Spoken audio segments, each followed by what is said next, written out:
Hohoi, halo teman-teman, balik lagi di YouTube Drone. Udah lama juga nggak bahas Hunter x Hunter karena nungguin chapter terbarunya ini loh nggak rilis ya, membuat admin jadi lama update-nya. Ya dengan pola seperti itu jadi susah bahas terus menerus, kan chapternya terbatas. Lalu karena selera admin ini unik dan admin suka anime yang agak ruwet dan konsep-konsepnya mirip dengan HXH. Nah, untuk kalian yang punya saran anime apa saja yang jalan ceritanya ruwet dan susah dicerna mirip HXH, bisa tulis di kolom komentar. Nanti pasti akan admin bahas, tapi syaratnya ya animenya harus ongoing loh ya, jangan yang hiatus. Oke, nggak usah lama-lama, langsung saja kita menuju ke Hunter x Hunter episode 176.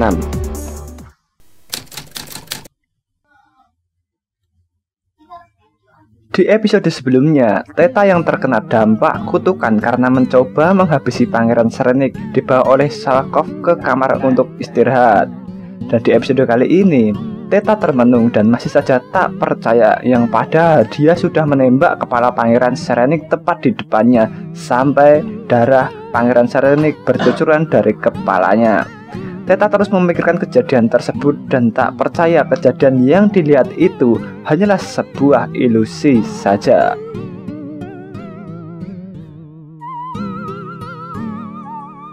Kita move on dari Pangeran Serenik. Kita menuju ke kantor keadilan atau kantor hakim yang berada di dek 2 kapal yang terlihat suasana cukup tenang dan ada beberapa penjaga. Di dalam kantor tersebut ada Melody yang duduk sedang diinterogasi si kacamata, yang admin belum tahu si kacamata ini siapa. Tapi yang jelas dia bertanggung jawab dengan semua tindakan dari para hunter terhadap tugas-tugas mereka mengamankan para pangeran. Dari hasil penyelidikan si kacamata bahwa hasil bunuh diri Kenny saat membantu Pangeran Kacau dan Fugetsu melarikan diri merupakan tindakan pilihannya sendiri, sehingga dari penyidikan sementara Kenny bertanggung jawab atas pelarian Fugetsu dan Kacau. Walaupun kenyataannya adalah merupakan kerjasama Melody dan Kenny dan Pangeran Kacau dan Fugetsu. Nah, karena si penyidik tidak ada bukti kuat Melody terjaring dalam kasus pelarian Pangeran Kacau dan Fugetsu, Melody aman dari tuduhan. Tapi beratnya karena kemampuan Melody di panggung perjamuan malam, Melody menunjukkan kemampuannya. Melody mempunyai banyak undangan personal dari para pangeran-pangeran, khususnya Pangeran Serenik dan Benjamin. Nah, alasan kenapa Melody mendapat undangan personal itu mungkin ya karena para pangeran terpukau dengan kemampuannya dan mungkin ingin memperkerjakan Melody ke pihak mereka. Karena mengingat kemampuan Melody ini sangatlah berguna dan bisa dimanfaatkan. Sedangkan hasil pemeriksaan Fugetsu dan Kacau, mereka berdua memberi saksi bahwa mereka telah dipaksa oleh Kenny untuk masuk ke kapal kapsul itu secara paksa, sehingga semua tuduhan hanya mengarah ke Kenny. Oke, kita pindah ke Pangeran Helgenberg. Masih ingat ketika Pangeran Helgenberg menembak anak buah Pangeran Benjamin yang bernama Shikaku? Setelah kejadian itu, di chapter ini diperlihatkan si Midori tertidur dengan perangkat gelombang otak di kepalanya untuk memantau otak dari si Midori masih aktif atau tidak. Setelah panah Pangeran Helgenberg mengenai Shikaku tersebut dan mengakibatkan jiwa dari anak buah Pangeran Helgenberg, si Midori ini berpindah ke tubuh Shikaku. Pangeran Helgenberg juga menjelaskan kepada semua pengawal pribadinya tentang kebangkitan kemampuan yang ia miliki ini dia dapat setelah menemui ayahnya dan menerima takdirnya dan memilih ikut berperang dalam perebutan tahta kerajaan Kagin. Lalu untuk membuktikan hipotesa Pangeran Helgenberg mengenai kemampuannya, Pangeran Helgenberg menyuruh si Midori yang menggunakan tubuh Shikaku pergi ke kamar Pangeran Lusurus dan bunuh diri di depan kamar Pangeran Lusurus dengan cara menembak kepalanya sendiri dan menyuruhnya berkata, "Hidup yang mulia." Si Midori pun melaksanakan perintah tersebut menggunakan tubuh Shikaku. Sontak membuat semua orang yang berada di kamar Lusurus terutama Baso kaget. karena Basco juga merasakan aura kuat yang berasal dari kamar Pangeran Hagenbeck.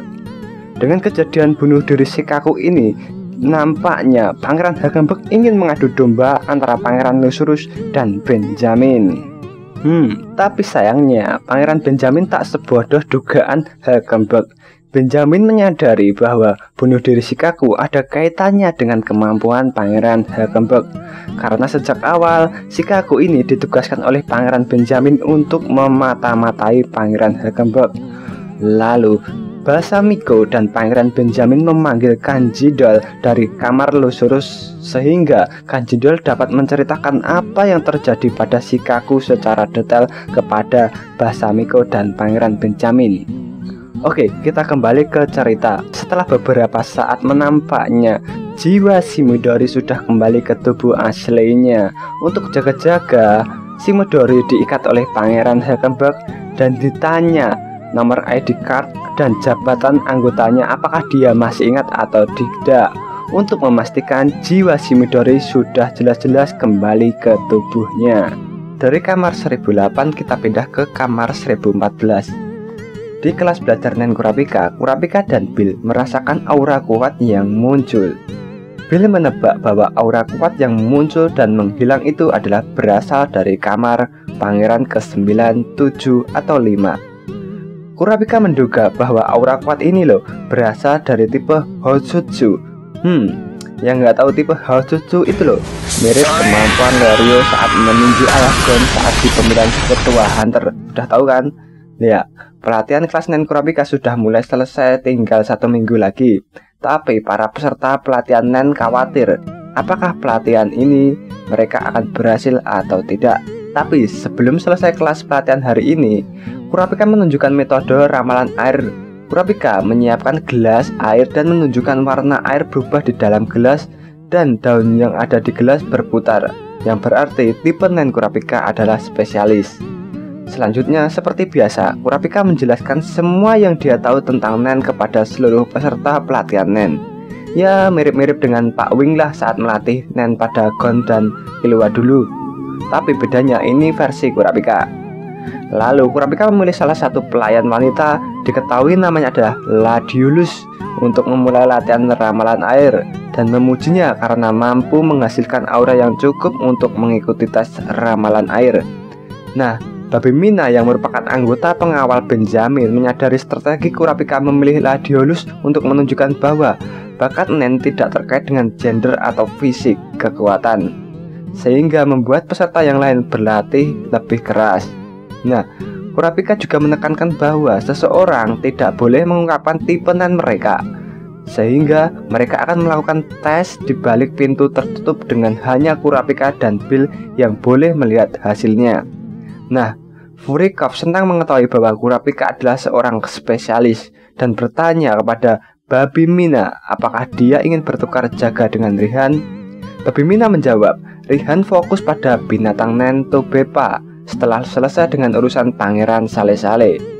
Tapi Furikov ini mengatakan Tobepa menolak untuk menunjukkan dirinya dengan saat ini berada di kamarnya dengan pintu yang tertutup. Jadi gak ada yang boleh masuk ke kamar Pangeran Tobepa selain pengawal pribadinya. Oke, kita balik ke Pangeran Srenic.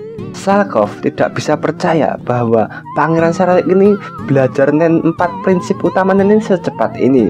Pangeran Srenic melanjutkan latihannya dengan memperpendek waktu ke mode Zetsu. Tapi di sisi lain, Salkov khawatir dengan seberapa cepat Pangeran Srenic akan belajar Nen. Salkov ini menyadari dengan kecepatan belajar Pangeran Srenic, dia tidak akan mudah untuk mengulur waktu dan menyerang Pangeran Srenic.